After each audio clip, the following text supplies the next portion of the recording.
Logical discrepancy, under adjudication, দেন delete. 27 lakh ভোটারদেরকে delete করেছে।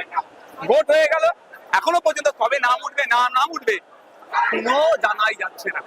তাই আমরা রাস্তায় নেমেছি 27 লক্ষ ভোটারদের দ্রুততার সাথে ট্রাইব্যুনালের বিষয়টা নিষ্পত্তি করিয়ে ভোটার লিস্টে নাম তুলতে হবে।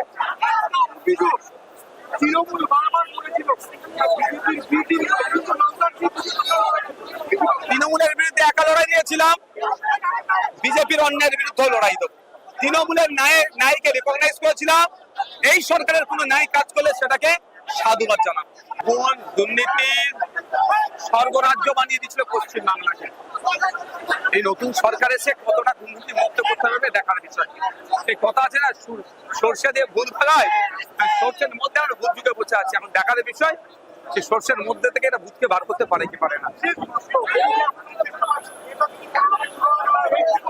অবশ্যই যাদের ভোটার লিস্টে নাম ডিলিট হয়েছে তারা এখন আসেনি, তাদেরকে নিয়ে রাস্তায় গণতন্ত্রের পক্ষে আন্দোলন করা।